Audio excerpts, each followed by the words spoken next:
Hello everyone.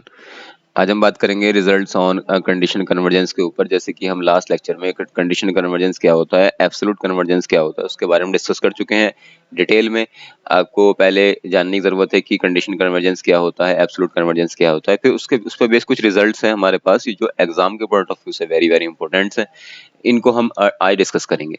तो क्या result है पहले कि let summation A N be a series of mix term. हमारे पास ए एन कोई सीरीज गिवन है जो कि मिक्स टर्म की सीरीज है। मिक्स टर्म से मतलब है उसमें पॉजिटिव टर्म भी है और नेगेटिव टर्म भी है। ठीक है, अब हम दो सीक्वेंसेस डिफाइन करते हैं। सीक्वेंस ऐसे डिफाइन करते हैं, पी एन एक सीक्वेंस है maximum of A N zero and Q N एक सीक्वेंस है minimum of A N zero. So P N क्या हो जाएगा, पी एन अगर हमारे पास कभी भी इस तरह से मैक्सिमम मिनिमम फाइंड करना हो तो पी एन बराबर हो जाएगा 1/2 A N plus mod of A N, and Q N अगर फाइंड करना हो मिनिमम में तो 1/2 A N minus absolute value of A N. Okay, so ये हमारे पास P N and Q N दो सीक्वेंसेस आ गई। ओके, जो इस सीरीज से रिलेटेड है। तो अब रिजल्ट ये कहता है कि अगर summation A N is absolutely convergence, ये जो हमारी सीरीज है अगर ये एब्सोल्युटली कन्वर्जेंस गिवन है, then the series in sequences से बनने वाली series summation P N and summation Q N is convergent. Okay, लेकिन कंडीशन हमारे साथ ये लगा दी यहाँ पर कि ये एब्सोल्यूट कन्वर्जेंस होना चाहिए समेशन ए एन को। अगर A N summation A N absolute convergence है, मतलब सीरीज जो है एब्सोल्यूट कन्वर्जेंस है, तो उससे बनने वाली, उसके करस्पॉन्डिंग बनने वाली दो sequences P N and Q N ये भी कन्वर्जेंट होगी। ओके, जबकि P N and Q N इस तरह से डिफाइन है जो यहाँ पर मैंने लिखा है। सेकंड इसमें यह है कि अगर ये समेशन ए एन जो हमारे पास गिवन है, जो सीरीज गिवन है, अगर ये कंडीशनल कन्वर्जेंस है, then P N and Q N both are divergent.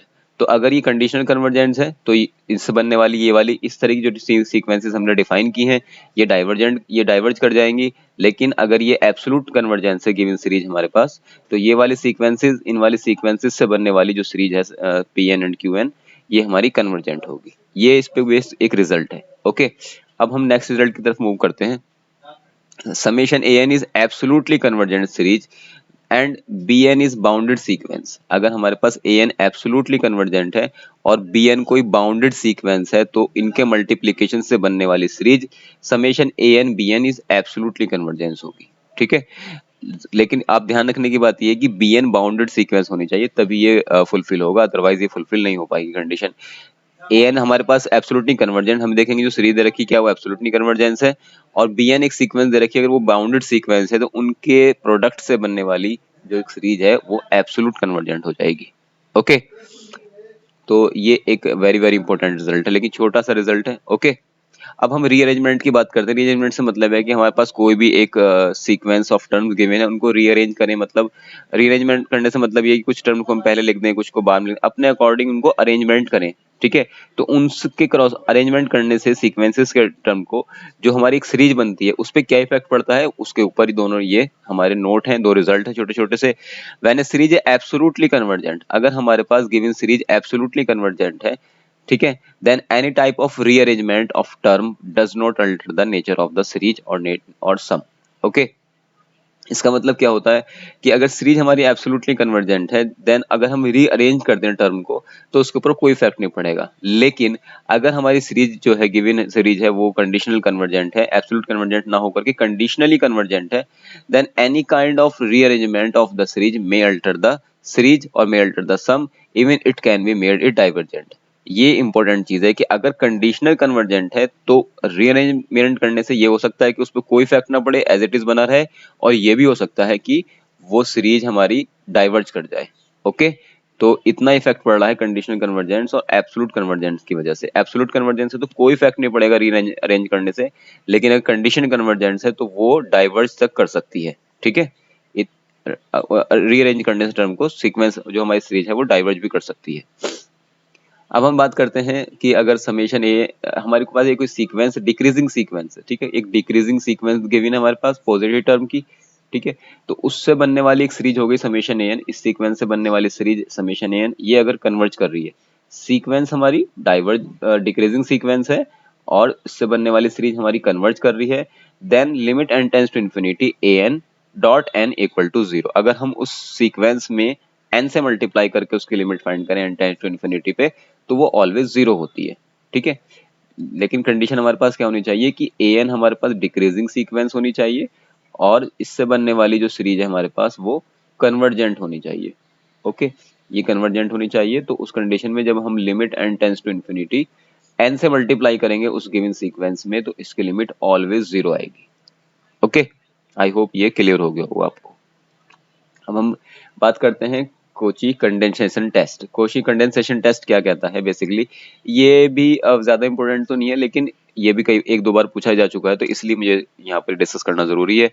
If summation A N is decreasing sequence, ध्यान देने की बात है कि एक सीक्वेंस गिवन है जो कि डिक्रीजिंग है ऑफ पॉजिटिव रियल नंबर्स की है, देन इस सीक्वेंस से बनने वाली दो series summation A N and summation A to the power N to the power N, ये यहाँ पर पावर n है 2 to the power n into 2 to the power n, a 2 to the power n into 2 to the power n converge और diverge together.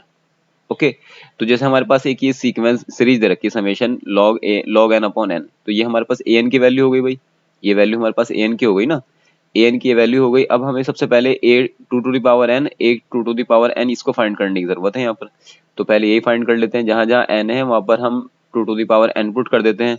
तो ये हमारे पास कुछ ऐसा दिखाई देने लगा, इसमें 2 टू द पावर n से मल्टीप्लाई भी कर ले, क्योंकि हमें ये फॉर्मेट बनाना है अभी सब, a 2 to the power n into 2 to the power n। तो ये हमने फॉर्मेट बनाया, ये कैंसिल हो गया आपस में, ठीक है। तो सिंपल हमारे पास ये रह गया। अच्छा, ये n स्टार्टिंग में आ जाएगा n log 2, तो ये बन गया हमारे पास log 2, तो कांस्टेंट की तरह बाहर आ जाएगा और समेशन n रह जाएगा, ठीक है। तो आप देख रहे हैं कि ये डाइवर्जेंट सीरीज बन गई log 2 summation n diverge series होती है।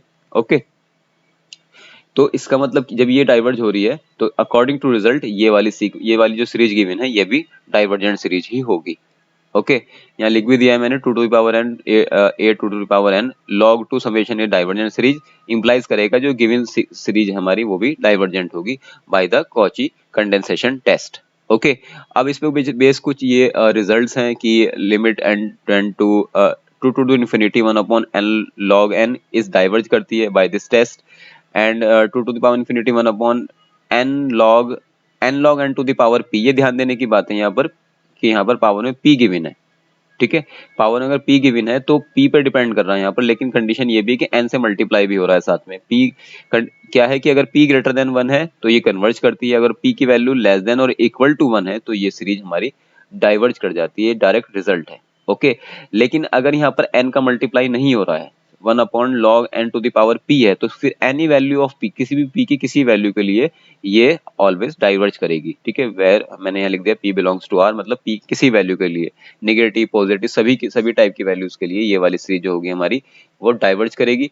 दोनों में डिफरेंस देखने की जरूरत है, यहाँ पर n से मल्टीप्लाई है और यहाँ पर n से मल्टीप्लाई नहीं है। ओके, सो आई होप ये आपको क्लियर हो गया होगा। फिर भी कोई डाउट है तो मुझे प्लीज आप कमेंट सेक्शन में बता सकते हैं, ठीक है। एंड ये आपको कैसा लगा ये भी कमेंट सेक्शन जरूर बताएं, and if you like the content please hit the like and subscribe the channel. Okay okay, thank you so much. और इसको अपने फ्रेंड्स के बीच में शेयर भी करें, ये बिल्कुल फ्री ऑफ कॉस्ट है और ये सारा सिलेबस हम यहाँ पर हम CSIR नेट का कवर करेंगे। Okay, thank you again.